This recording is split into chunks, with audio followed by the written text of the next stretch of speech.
വണ്ണം കൂടി വരിക, ഡ്രസ്സുകളൊന്നും കയറുന്നില്ല, വയറിൻ്റെ ഭാഗത്തൊക്കെ കൊഴുപ്പടിഞ്ഞു കൂടിയിട്ട് ഇങ്ങനെ തൂങ്ങി നിൽക്കുന്ന ഒരവസ്ഥ.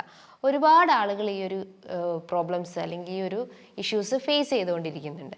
അപ്പം നമുക്ക് ഇന്നത്തെ വീഡിയോ ഡിസ്കഷൻ എന്ന് പറയുന്നത് വെയിറ്റ് ഗെയിനെ കുറിച്ചിട്ടാണ്. അല്ലെങ്കിൽ ശരീരഭാരം കൂടി വന്നു കഴിഞ്ഞാൽ നമുക്കുണ്ടാവുന്ന ബുദ്ധിമുട്ടുകളും ശരീരഭാരം നിയന്ത്രിച്ചു കൊണ്ടുവരാൻ വേണ്ടിയിട്ട് നമ്മൾ ഫോളോ ചെയ്യേണ്ട ബാലൻസ്ഡ് ഡയറ്റ് പ്ലാനും കൂടി ഒന്ന് നോക്കാം.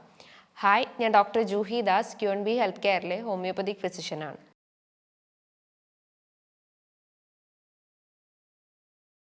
വെയിറ്റ് ഗെയിൻ എന്ന ബുദ്ധിമുട്ടുകൾ ഒരുപാട് ആളുകളെ അഫക്റ്റ് ചെയ്യുന്നുണ്ട്. ഒബേസിറ്റി എന്ന കണ്ടീഷൻസ് എന്ന് പറയുമ്പോൾ എന്താ, നമ്മുടെ ഹൈറ്റിന് പ്രൊപ്പോർഷണൽ ആയിട്ട് ഒരു വെയിറ്റ് വരാതെ വരികയും എപ്പോഴും ഹൈറ്റിന് കൂടുതലായിട്ട്, ഇപ്പം ഉദാഹരണം പറയുവാണെങ്കിൽ നിങ്ങൾക്കൊരു 160 സെൻറ്റിമീറ്റർ നിങ്ങൾക്ക് ഒരു ഹൈറ്റ് കാണിക്കുന്നുണ്ടെങ്കിൽ നിങ്ങൾക്ക് വെയിറ്റ് ഇപ്പം ഒരു 80 kg ആണെങ്കിൽ ഒരു 20 kg വെയിറ്റ് എക്സസ് ആണ്. എപ്പോഴും ഹൈറ്റിന് പ്രൊപ്പോർഷണൽ ആയിട്ട് വെയിറ്റ് വരണം. ഒരു 60 kg ആണെങ്കിൽ നിങ്ങളുടെ വെയിറ്റ് 160 സെൻറ്റിമീറ്റർ നിങ്ങൾ ഒരു ഹൈറ്റ് കാണിക്കുകയാണെങ്കിൽ ഒരു 60 kg ആക്യുറേറ്റ് ആയിട്ട് നമ്മുടെ വെയിറ്റ് വന്നിരിക്കണം. ഇങ്ങനത്തെ ഒരു പ്രൊപ്പോർഷണാലിറ്റി എപ്പോഴും മെയിൻറ്റെയിൻ ചെയ്യണം.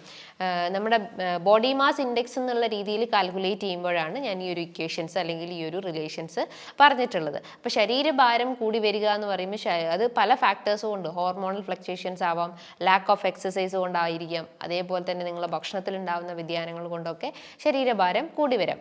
ഹോർമോൺ ഫ്ലക്ച്വേഷൻസ് എന്ന് പറയുമ്പോൾ എസ്പെഷ്യലി തൈറോയ്ഡ് ഹോർമോൺസിൻ്റെ ഒക്കെ ഇംബാലൻസ്, ലൈക്ക് ഇപ്പോൾ ഹൈപ്പോ തൈറോയിഡിസം ഉണ്ടാവും, നമ്മുടെ മെറ്റബോളിസം സ്ലോ ആവും, അതല്ലെങ്കിൽ ബേസൽ മെറ്റബോളിക് റേറ്റ് സ്ലോ ആവുമ്പോൾ നമ്മൾ കഴിക്കുന്ന ആഹാരങ്ങളെല്ലാം ഊർജ്ജമാക്കാതെ അല്ലെങ്കിൽ അതിനെ ഒരു എനർജി കൺവേർഷൻ നടക്കാതെ ഫാറ്റ് സ്റ്റോറേജ് ആയിട്ട് അല്ലെങ്കിൽ ഫാറ്റ് ഡിപ്പോസിഷൻസിലേക്ക് ലീഡ് ചെയ്യുന്നു. അതുകൊണ്ടാണ് ഹൈപ്പോ തൈറോയിഡിസം രോഗികൾക്കൊക്കെ വെയിറ്റ് ഗെയിൻ പ്രശ്നങ്ങൾ കാണിക്കുന്നത്. പിന്നെ അതിനോടൊപ്പം തന്നെ നിങ്ങൾക്കിപ്പോൾ PCOD, പോളിസിസ്റ്റിക് ഒവേറിയൻ ഡിസീസ് അല്ലെങ്കിൽ സിൻഡ്രോം പോലത്തെ കണ്ടീഷൻസ് ഉണ്ടെങ്കിൽ അവിടെ ആൻഡ്രജൻ ഹോർമോൺസിൻ്റെ ഇംബാലൻസ് കാരണം ഈ പറഞ്ഞിട്ടുള്ള വെയിറ്റ് ഗെയിൻ അല്ലെങ്കിൽ ഇൻസുലിൻ റെസിസ്റ്റൻസിൻ്റെ ഭാഗമായിട്ട് വെയിറ്റ് ഗെയിൻ സംഭവിച്ചു എന്ന് വരാം.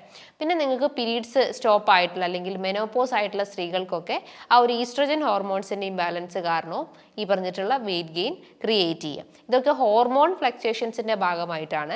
ഇതല്ലാതെ നിങ്ങൾക്ക് വെയിറ്റ് ഗെയിൻ എന്ന് പറയുമ്പോൾ നിങ്ങൾക്ക് ഭക്ഷണം അമിതമായിട്ട് കഴിക്കുക, അല്ലെങ്കിൽ നിങ്ങളിപ്പം സമയത്തിന് ആഹാരം കഴിക്കുന്നില്ല, ഉള്ള ഭക്ഷണം കഴിക്കുന്നതാണെങ്കിൽ തന്നെ നല്ല കലോറി അടങ്ങിയിട്ടുള്ള ആഹാരങ്ങൾ രാത്രി കാലങ്ങളിലൊക്കെ കഴിക്കുന്ന ആളുകൾക്കൊക്കെയാണ് ഈ വെയിറ്റ് ഗെയിൻ പ്രശ്നങ്ങൾ കാണിക്കുന്നത്. പിന്നെ ഈ കഴിക്കുന്ന ആഹാരങ്ങൾ നമ്മൾ കലോറിഫൈ ചെയ്യുന്നില്ല അല്ലെങ്കിൽ ബേൺ ഔട്ട് ചെയ്യാതിരിക്കുമ്പോൾ, എക്സസൈസ് ഒന്നും ചെയ്യുന്നില്ല, വർക്കൗട്ടുകൾ ഒട്ടും തന്നെ ഇല്ലാത്ത അവസ്ഥകൾ വരുമ്പോൾ അത് പിന്നീട് വെയിറ്റ് ഗെയിനിലേക്ക് ലീഡ് ചെയ്യും. അമിതമായിട്ട് ഈ കലോറി അടങ്ങിയിട്ടുള്ള ആഹാരങ്ങൾ കഴിക്കുമ്പം ശരീരം എന്ത് ചെയ്യും, ആ കലോറീനെ പിന്നെയും ഒരു ഫാറ്റ് ആക്കി സ്റ്റോർ ചെയ്ത് വെക്കുകയും പിന്നീടുള്ള ആവശ്യങ്ങൾക്ക് വേണ്ടിയിട്ട് സ്റ്റോർ ചെയ്ത് വെക്കുകയും അത് ഒരു ഡിപ്പോസിഷൻസ് അല്ലെങ്കിൽ ഫാറ്റി ഡിപ്പോസിഷനിലേക്ക് ലീഡ് ചെയ്യും. അതിപ്പം ഒരു വയറിന് ചുറ്റുമാകുമ്പോൾ അതിനെ നമ്മൾ ബെല്ലി ഫാറ്റ് എന്ന കണ്ടീഷൻസ് പറയും. ഇതിപ്പോൾ ഓർഗൻസിന് ചുറ്റുമാകുമ്പോൾ അത് അവിടെ ഇൻഫ്ലമേഷൻസ് ക്രിയേറ്റ് ചെയ്യും, അതിൻ്റെ ഫങ്ഷൻസിൽ തകരാറുണ്ടാക്കും. Fatty liver, PCOD, uterine fibroid പോലത്തെ പ്രശ്നങ്ങൾ ക്രിയേറ്റ് ചെയ്യുന്നുണ്ട്. ഇപ്പോൾ ഈ ഒബേസിറ്റി അല്ലെങ്കിൽ അമിതവണ്ണത്തിൻ്റെ തന്നെ നമ്മളൊരു രണ്ട് രീതിയിൽ പറയാം. അതിന് ഗൈനോയിഡ് ഒബേസിറ്റി ഉണ്ട്, ആൻഡ്രോയിഡ് ഒബേസിറ്റി ഉണ്ട്. Gynoid means something related to females അല്ലെങ്കിൽ സ്ത്രീകളുടെ ശരീരവുമായി ബന്ധപ്പെട്ടിട്ടുള്ളതാണ് ഗൈനോയിഡ് ഒബേസിറ്റി. അതായത് സ്ത്രീകളുടെ ശരീരത്തിൻ്റെ especially lower part of the ബോഡിയിലേക്ക് ഫാറ്റ് കൂടുതലായിട്ടും ഡിപ്പോസിറ്റ് ചെയ്യുന്നു. ലൈക്ക് ഇപ്പം അബ്ഡമൻ പോർഷൻസ്, തൊടയുടെ ഭാഗത്തൊക്കെ ആയിട്ട് ഫാറ്റ് കൂടുതലായിട്ട് അടിഞ്ഞു കൂടിയിട്ട് അവർക്ക് ബുദ്ധിമുട്ടുണ്ടാവും. ഇപ്പം തൈസിൻ്റെ ഭാഗത്തൊക്കെ ഈ പറഞ്ഞിട്ടുള്ള ഫാറ്റി ഡിപ്പോസിഷൻസ് ഉണ്ടാവും, തൊടകൾ ഒരഞ്ഞു പൊട്ടും, അവിടെ ഇൻഫെക്ഷൻസ് വരും, ഫംഗൽ ഇൻഫെക്ഷൻസ് ഒക്കെ ക്രിയേറ്റ് ചെയ്യാൻ ചാൻസസുകളുണ്ട്. അതാണ് ഈ ഗൈനോയിഡ് ഒബേസിറ്റി അല്ലെങ്കിൽ ഒരു ഫീമെയിൽ ബേസ്ഡ് ഒബേസിറ്റി എന്ന് പറയും. ആൻഡ്രോയിഡ് ഒബേസിറ്റി എന്താണ്, ഓപ്പോസിറ്റ്, അതായത് ഒരു മെയിൽ ബേസ്ഡ് ഒബേസിറ്റി അല്ലെങ്കിൽ പുരുഷന്മാർ റിലേറ്റ് ചെയ്തിട്ടുള്ള ഒരു ഒബേസിറ്റി അല്ലെങ്കിൽ അമിതവണ്ണം ആണ് ഈ പറഞ്ഞിട്ടുള്ള ആൻഡ്രോയിഡ് ഒബേസിറ്റി. അതിൻ്റെ ഫാറ്റി ഡിപ്പോസിഷൻസ് അവിടെ upper part of the body, especially ചെസ്റ്റിൻ്റെ ഭാഗത്ത്, വയറിൻ്റെ ഭാഗത്തൊക്കെ ആയിട്ട് അല്ലെങ്കിൽ കൈയിൻ്റെ ഭാഗത്തൊക്കെ ആയിട്ടാണ് കൂടുതൽ ഫാറ്റി ഡിപ്പോസിഷൻസ് ഉണ്ടാകുന്നത്. അത് കുറച്ചുകൂടി സിവിയർ അല്ലെങ്കിൽ ഡേഞ്ചറസ് കണ്ടീഷൻസ് ആണ്. ഇപ്പോൾ ചെസ്റ്റിൻ്റെ ഭാഗത്തൊക്കെ ഒരു ഫാറ്റി ഡിപ്പോസിഷൻസ് ഒക്കെ വരുമ്പം അവർക്ക് ബ്രീത്തിങ് ഡിഫിക്കൽട്ടി വരും, ഒരു കാർഡിയക് അറസ്റ്റ് പോലത്തെ പ്രശ്നങ്ങൾ ക്രിയേറ്റ് ചെയ്യും. ഇപ്പോൾ വയറിൻ്റെ ഭാഗത്തൊക്കെ ആണെങ്കിൽ അവർക്ക് അവിടെയുള്ള ഓർഗൻസിന് പ്രഷർ വന്നിട്ട് ഓർഗൻ ഡാമേജ് അല്ലെങ്കിൽ ഓർഗൻ ഫെയിലിയറിലേക്ക് ലീഡ് ചെയ്യും. അപ്പോൾ ഇങ്ങനത്തെ രണ്ട് രീതിയിൽ നമുക്ക് ഒബേസിറ്റീനെ ക്ലാസിഫൈ ചെയ്യാം.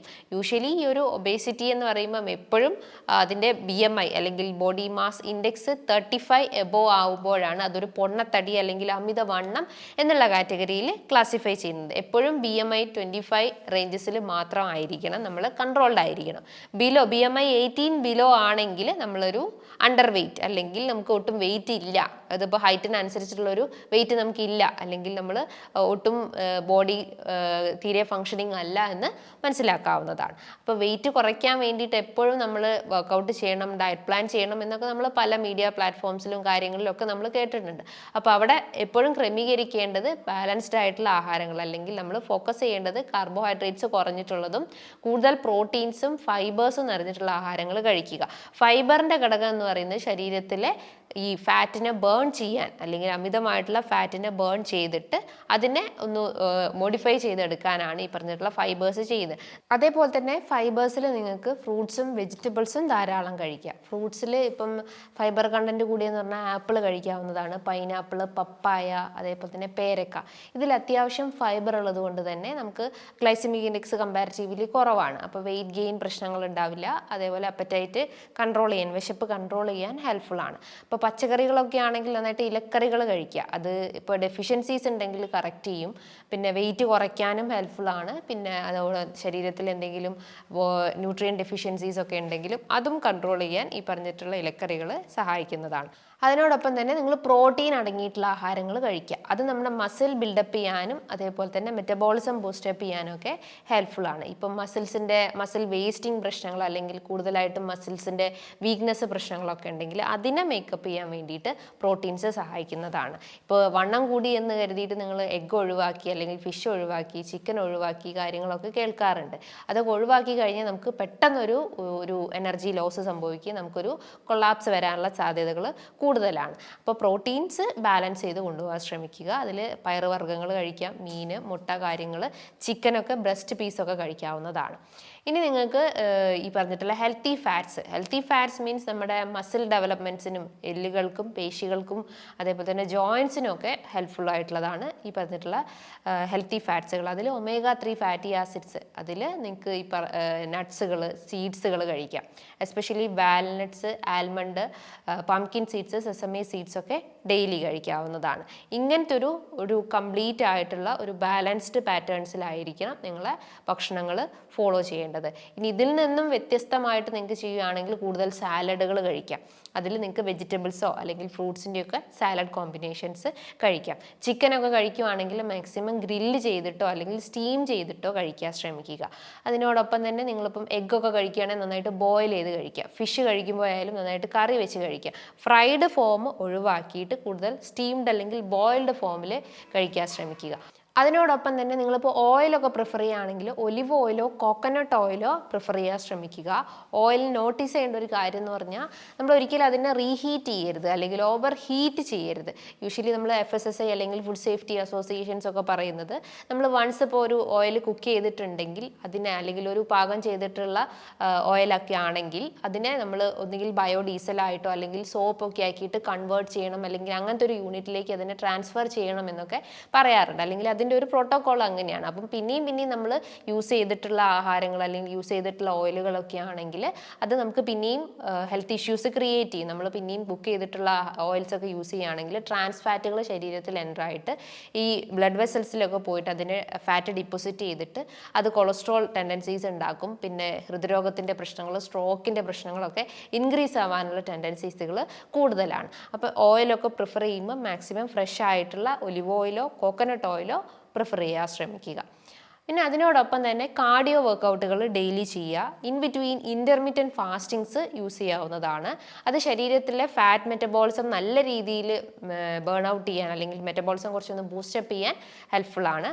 ഒരു 24 hours നമ്മളൊരു 16:8 hours എന്നുള്ള രീതിയിൽ, അങ്ങനത്തെ രീതിയിൽ അതിനെ സ്പ്ലിറ്റ് ചെയ്യുക. 16 hours ഫാസ്റ്റിങ്ങും ദെൻ 8 hours നമ്മൾ ബാലൻസ്ഡ് ആയിട്ടുള്ള ഡയറ്റ്, ഇങ്ങനെ രീതിയിലുള്ള ഒരു ഇൻ്റർമീഡിയൻറ്റ് ഫാസ്റ്റിംഗ് ചെയ്യുവാണെങ്കിൽ നമ്മുടെ ശരീരത്തിലെ ഡീടോക്സിഫിക്കേഷൻ പ്രോസസ്സ് ഉണ്ടാവും. അതിൽ വിഷാംശങ്ങളെ പുറന്തള്ളപ്പെടുകയും ഓക്സിഡേറ്റീവ് സ്ട്രെസ് ഒക്കെ കൺട്രോൾ ചെയ്യാൻ ഹെൽപ്ഫുൾ ആണ്. അപ്പോൾ ഇൻ്റർമീഡിയൻറ്റ് ഫാസ്റ്റിംഗ്, എക്സസൈസുകൾ, ഡയറ്റ് പ്ലാനിങ്, ഈ 3 കാര്യങ്ങളും കൃത്യമായിട്ട് ഫോളോ ചെയ്ത് കഴിഞ്ഞാൽ തന്നെ നമുക്ക് വെയിറ്റിൻ്റെ പ്രശ്നങ്ങളൊക്കെ കുറച്ച് കൊണ്ടുവരാവുന്നതാണ്. പിന്നെ നിങ്ങൾ എന്തെങ്കിലും ടാബ്ലറ്റ്സുകളൊക്കെ കഴിക്കുന്നുണ്ടെങ്കിൽ അതിൻ്റെ ഭാഗമായിട്ടും വെയിറ്റ് ഗെയിൻ ഉണ്ടാവാം. അത് നിങ്ങൾ കൺസൾട്ട് ചെയ്യുന്ന ഡോക്ടറുടെ അണ്ടറിൽ മാത്രം അതിനെ കൃത്യമായിട്ട് ഫോളോ അപ്പ് ചെയ്യാൻ ശ്രമിക്കുക. സോ ഇതുമായി ബന്ധപ്പെട്ട് നിങ്ങൾക്ക് എന്തെങ്കിലും ഡൗട്ട്സ് ഒക്കെ ഉണ്ടെങ്കിൽ താഴെ കാണുന്ന നമ്പറിൽ കോൺടാക്ട് ചെയ്യാവുന്നതാണ്. നല്ലൊരു ഹെൽത്ത് ടോപ്പിക്കുമായി വീണ്ടും കാണാം. താങ്ക്